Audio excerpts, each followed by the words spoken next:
Thank you for staying with us on Politics Today on Channels Television. Our guest on the program is a PDP candidate of in Osun governorship election, Senator Iyola Omisore.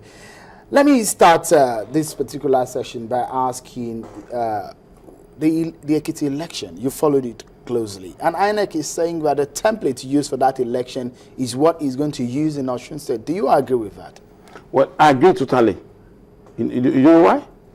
Because one, my issue is still that your vote must count. One man, one vote. And the higher the turnout of the public to vote, the better for the authenticity of that governor being elected. For the first time in Ekiti elections, up to 2010, the largest turnout we had in Ekiti for all the elections were 199,000 plus. That is about 37%. Because of this military presence, the policing of the votes, and the security everywhere in the state, this day we have 2,000 or 3,000 for PDP, 1, 2, 3 for APC, and 80,000 for Labour. That comes to almost 40,000 votes. That's about 72% turnout. That means a credible governor. That means you can actually be a governor of a state. That statistics is actually the first in so many governorship elections that we've seen. Exactly. That's the highest we've seen so exactly. far. That shows that the militarization, the policing, etc., makes it a worthwhile venture. Do you think it's not an overkill? Some people say it's over-militarization. Do you want that to replay? How can you say, you can't hide on side of surplusity when it comes to security? More so when about a week to the election, somebody was killed in Ekiti. The tension was mounting. More so, thugs were arrested before and after the elections. Don't you think that it may cause some form of intimidation on voters? What is the meaning of intimidation? When people see people who, guys in the military uniform with guns and all of that, with arms, ammunitions around the voting area, don't you think that could cause some form of... You don't talk in politics or to Nigerians based on rumors. You talk on facts and figures. Of course, we were there, we monitored, we saw the elections. I'm saying now that, how do you know intimidation when that was the largest turnout? Don't make a mistake. You know you are not saying things opposite yourself. No, I'm asking you a question. That's what people are saying. I'm just putting it to you. You agree with me that that's the largest turnout in Ekiti? Based on the statistics, of course. Basically. That shows that that system works well for Ekiti. When there was no military, no policing, they had about 31% turnout. They bought Idosi local government. There were talks and cries everywhere. In Ekiti, 220 polling units, 2,021 polling units. Every polling unit was counted.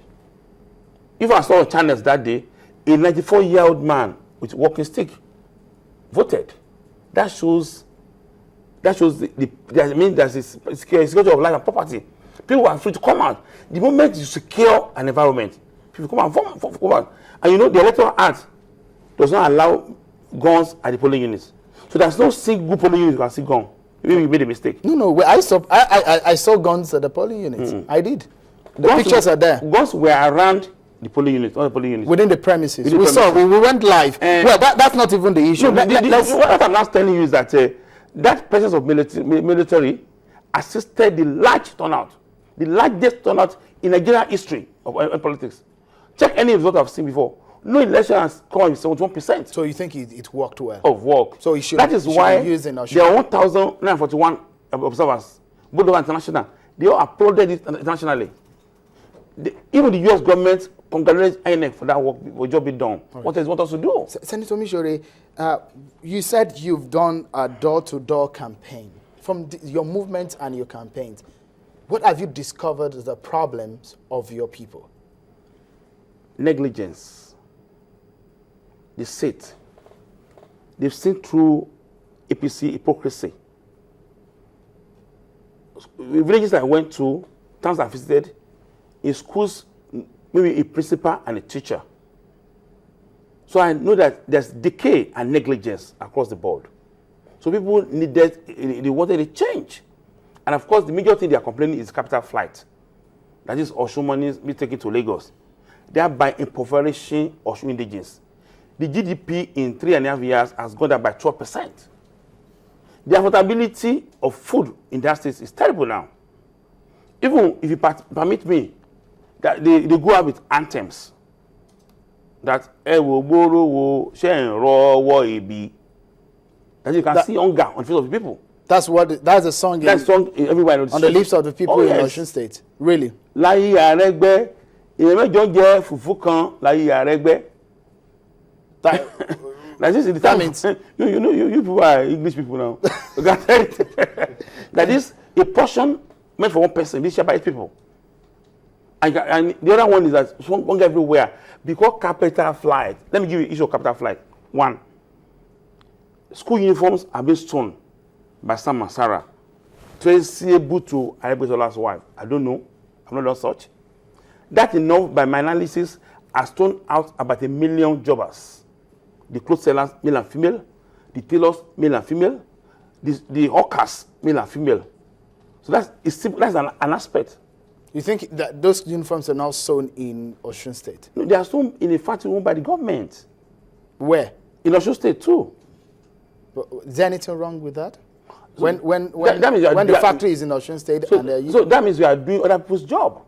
What's the business of government? You are saying that they should give it out to other people to do. No. There's a traditional way of people sewing their uniform their own way now. Okay. Everywhere in Nigeria, that's not where it's done.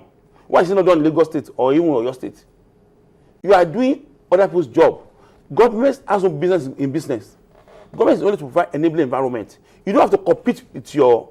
But citizens. I guess these uniforms are being given to these students for free.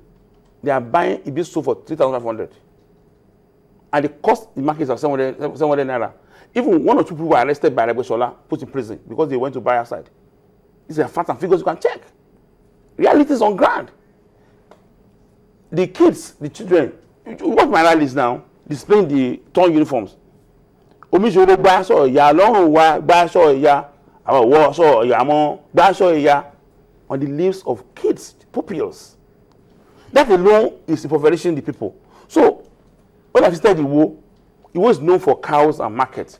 Government now importing cattle, rams, giving contract to help party faithfuls from Lagos.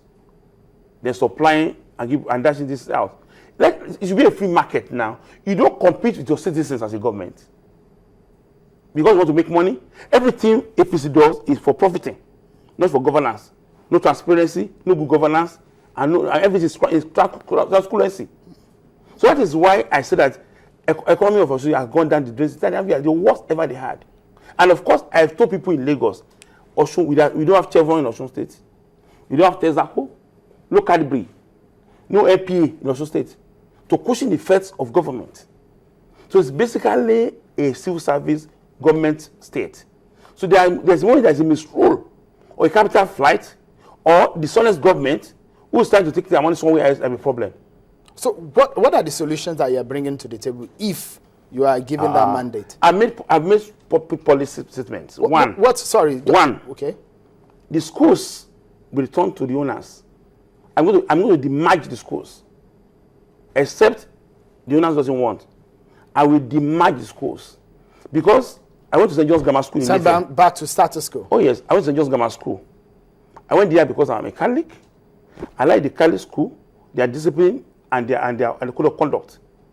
So others went to AUD Grammar School because the Muslim school and needed to be taught the Quran and Muslim. Suddenly, a governor just came and merged the schools together. The psychology of our youth is destroyed. The pride in us is destroyed. The curriculum, the interest of schools is destroyed. Some people attend a particular school because of a uniform. The uniforms are not being uniform because you want to make money out of it. That is why the decision of Osun today, everything is for profiting. It's for business making. No other reason for it. The same way, when Arebeshola came to government, he promised Osun State 120 schools. That is 70 high schools, 50 medium schools, and 20 elementary schools. As we speak today now, he's only able to build only 20 of them. 7 of them completed, 13 at foundation level, and one of them was the one at Iwo. That a day to the commissioning, the building came down on its own. So what do you do? And all the ones that you built, they are all built along the road, where you can see on this express road. So you have your manifesto published?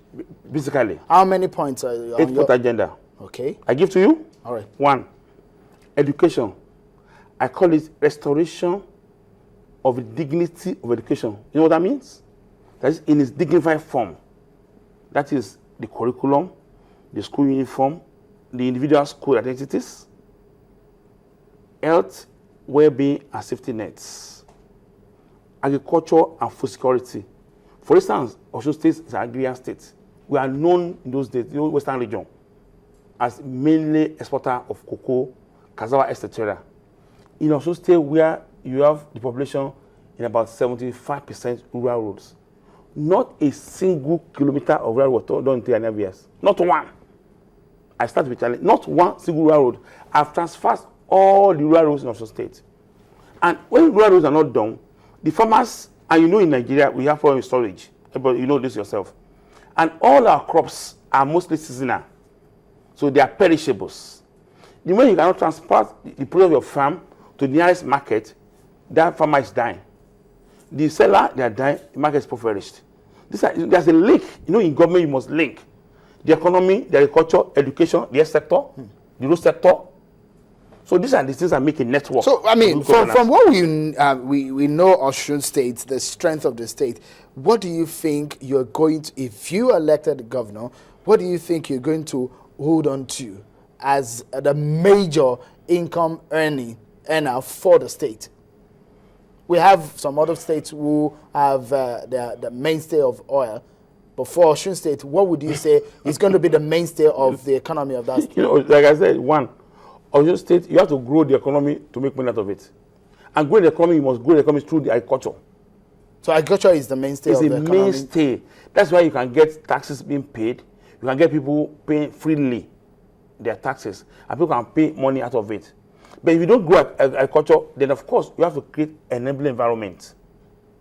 But everything is still a process. Then we have timber and woods in the villages and farms too. And of course, Osun State has a very good network of manpower. Probably we can export manpower. So that state, even to outside Nigeria, this tanker head course in those days, we exported more than any state. Because we have manpower, well educated, schools are banned everywhere. But you have to encourage these people to get to this one. It's also a park, people are plug in. You give an environment, you don't do business as a government. No. Tell us how you're probably going to do the turnaround you're talking about in agriculture. Because the first thing is what you call rural roads. There's a program called Rural Roads Mobility Project, Rural Access Mobility Project. That is rural, rural access and mobility. Course, yeah. That is just the normal road, maybe MC1 level, not express road, not 1 billion naira per kilometer. Because now in Osun State, up till 2010, a kilometer of road is awarded by PDP government as 113 million naira per kilometer. APC came in 2 months after, it went to 1.something billion. So apparently, surplus money being used, inflated contracts, they're enough to develop the state. All right. So what we have in our state is enough to pay our salary and workers. Because today now, they have their own salaries, worker salary, their own pensioners, their own teachers. They cannot pay. And this same government can buy a helicopter of 4 billion in a very, very safe state. This government can spend 1.2 billion naira on hotel accommodation for Lagos visitors in a year. In fact, I figure we have shown to them as well. This government can hire an aeroplane from Lagos to Ibadan. The government doesn't want to do on the express road. And you cannot afford pay salary. Our monies are good enough to pay our salaries. All right.